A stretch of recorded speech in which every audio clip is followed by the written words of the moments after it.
Bonjour à tous, je suis ravi de vous retrouver pour une nouvelle vidéo. Aujourd'hui, vous le voyez, avec l'oracle G. L'oracle G, que ça fait un moment que je ne l'avais pas utilisé, tout simplement pour cause de déménagement. Je l'ai retrouvé et donc je vais l'utiliser et vous allez un petit peu pouvoir observer ce qu'on va pouvoir savoir avec lui. Cet oracle donc, que j'ai ressuscité, dans mes cartons, hein, rassurez-vous, ce n'est pas moi qui l'ai ressuscité, au niveau des ventes.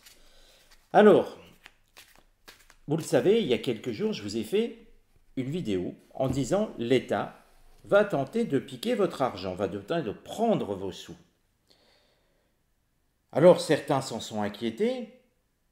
Rassurez-vous, la vidéo elle est faite pour vous prévenir, que vous puissiez prendre vos dispositions, dont on dit c'est pas vrai, ils pourront pas, ceci, cela. Vous avez le droit, les amis, de dire ils pourront pas. Vous avez tout à fait le droit de le penser. Je n'en suis pas du tout offusqué. Mais quand il y aura un problème, parce qu'une loi ça se change, et très facilement, quand il y aura un gros souci, il ne faudra pas après venir me dire comment je dois faire, parce qu'on ne pourra plus rien faire. Je vous ai donné des solutions, à vous de voir si vous voulez les faire ou pas. C'est votre argent, ce sont vos sous, et c'est votre libre arbitre. La voyance, elle est là pour dire, voilà, on va dans telle direction. Après, on est libre d'aller dans le mur ou de ne pas y aller.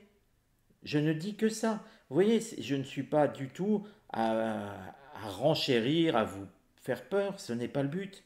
Chacun a le droit de se dire, je fais telle chose, je fais telle chose. Aujourd'hui, je lisais un article de Marc Toiti qui nous dit déjà que nous sommes concrètement en récession. Rien que cela devrait vous inquiéter.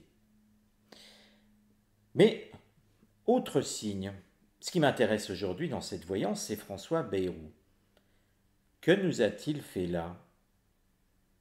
Il propose un vote de confiance. Mathématiquement, il va le perdre. Les raisons, c'est celle-ci qui m'intéresse. Parce que finalement, qu'il gagne ou qu'il perde son vote de confiance, on connaît le résultat. Tout le monde est unanime, il va le perdre. Mathématiquement, il ne peut pas gagner cette confiance. Donc, il va être renversé. Mais pourquoi a-t-il fait ça? Quelle carte représente la raison de l'acte de François Bayrou de demander la confiance aux parlementaires? Parce que ne vous faites pas d'illusions, il y a forcément une raison, ce n'est pas pour son budget. Et regardez, la carte numéro 10, elle nous montre dans l'oracle G un avion, un bateau. Les mots concrets qui viennent tout de suite en tête, c'est départ. Certains ont pensé à voyage. Ce n'était pas tout à fait faux. Mais pour faire un voyage, il faut partir. François Bayrou est en train de préparer son départ. Il est donc conscient que ce vote de confiance, il ne le remportera pas. Il est tout à fait conscient qu'il va être renversé. Et c'est pour mieux se préparer à se barrer, pour ceux qui ne l'ont pas compris. Il prépare son départ. Mais quand vous regardez bien la carte, ce n'est pas le départ de Matignon qu'il prépare uniquement. Ça va plus loin. Il prépare son départ, peut-être pas physique, mais de ses avoirs, de ses petits sous, il les prépare pour les emmener bien loin de chez nous. Donc, François Bayrou a bien compris qu'il n'y avait plus d'avenir, ou en tout cas pour l'instant, à laisser ses sous ici. Pour ceux qui doutent dans mon introduction, qu'il est conscient que ça va très mal et que ça va aller très mal et que même lui ne pourra peut-être pas protéger son épargne, il est en train de se barrer avec. Physiquement, il peut être là, mais si tous ses sous sont à l'étranger, il ne risque rien. Juste de devoir partir définitivement de France, en tout cas de partir pendant un temps de France. Donc, vous avez tout à fait le droit de douter, les amis, mais si vous observez ce qui se passe, ça devrait quand même vous alerter. Et ce n'est pas faute de vous avoir prévenu depuis un an ou deux. Tous les économistes un petit peu sérieux le font. D'autres qui ne sont pas économistes mais qui sont sérieux le font également. Nous sommes en récession. Ça commence à sentir extrêmement mauvais pour ce qui va se passer dans notre beau pays. Là, François Bayrou prépare son départ. Son départ de Matignon déjà dans un premier temps. Mais derrière, vous avez bien vu qu'il prépare un départ à l'étranger qui ressemble à une forme de fuite, on croirait Louis XVI passant par Varennes. Espérons pour lui que ça ne se termine pas de la même façon. Question suivante, on pourrait quand même se demander, pour confirmer, quelles sont les raisons du départ de François Bayrou.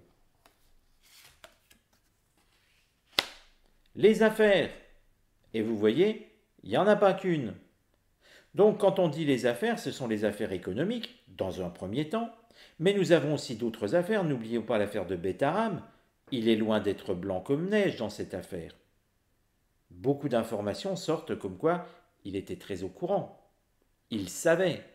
Ça montre bien que le Béarnais n'est pas clair du tout. Et que, là encore, il sent le vent tourner. Il resterait aux affaires.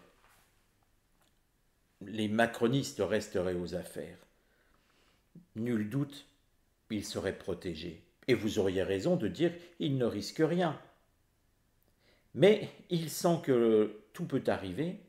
Il sent que la France est en fin de partie.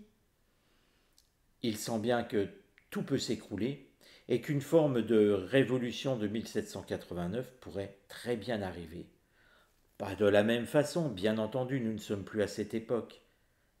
Mais il sent que les puissants pourraient très bien se retrouver demain à la Bastille, ou plutôt à présent à la Santé. Vous voyez que là, c'est encore une fois, je dirais, l'idée d'avoir le capitaine du Titanic qui sent que ça coule très vite, et qu'il est temps de prendre une chaloupe et de partir loin de tout ça.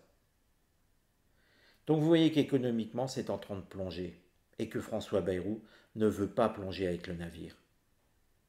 Finalement, ça fait partie d'une certaine manipulation, tout cela, parce qu'il va paraître comme ayant du panache, comme ayant pouvoir se dire, mais vous avez vu, j'ai tenté, j'ai mis en cause, j'ai proposé qu'on me soutienne, on ne m'a pas soutenu et je peux partir la tête haute. Oui, mais ça cache quand même une forme d'hypocrisie, déjà parce qu'il a voté toujours les budgets pour arriver jusque-là, et puis François Bayrou, en fait, c'est pas de l'honneur qu'il a, c'est qu'il prépare sa fuite. Parce qu'il y a les affaires derrière, l'économie va mal, d'autres affaires vont lui péter, lui exploser à la figure, ça montre qu'il n'est loin d'être blanc comme neige.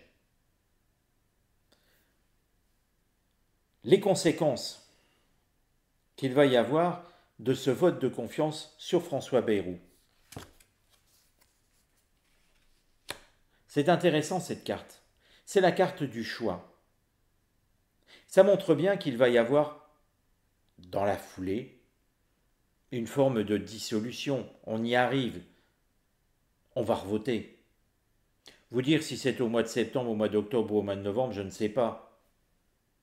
Le problème de la voyance, c'est le temps, qui n'est pas quantifiable. Il n'y a pas un calendrier où c'est écrit les événements. Ce serait beaucoup plus simple. Mais vous voyez bien que derrière, on va revoter. On va revoter pour les bleus, pour les rouges, pour les jaunes. On va revoter à droite, on va revoter à gauche et on va voter au centre. On retrouve les trois tendances. Mais ça montre aussi, si vous regardez ici, regardez bien ce qui se passe ici, les trois traits sont de la même grandeur. L'oracle est en train de vous dire, en cas de dissolution, ce que nous avons actuellement, le bordel que nous avons actuellement, nous le retrouverons à l'identique. Parce que il n'y aura pas de majorité absolue pour un groupe ou pour un autre. Ni LFI, ni la gauche, ni le Rassemblement national avec ses alliés, ni le centre avec les siens. En fait, nous allons pouvoir retrouver une forme de bis repetita. En fait, qu'est-ce qui va se passer? Eh bien, on aura à nouveau un front républicain. À nouveau, le Rassemblement national sera l'ennemi à ne pas laisser passer, ce qui empêchera la majorité absolue pour le Rassemblement national. Derrière, on aura encore une France ingouvernable avec l'empereur solaire en plein milieu qui tirera les ficelles.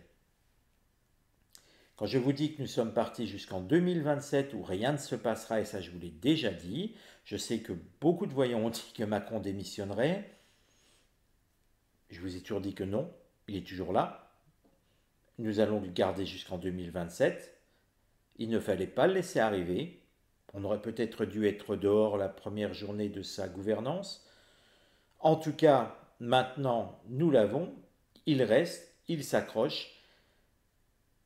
Et puis, la France restera ingouvernable jusqu'en 2027. Prenez soin de vous, chers amis, et prenez soin de vos proches.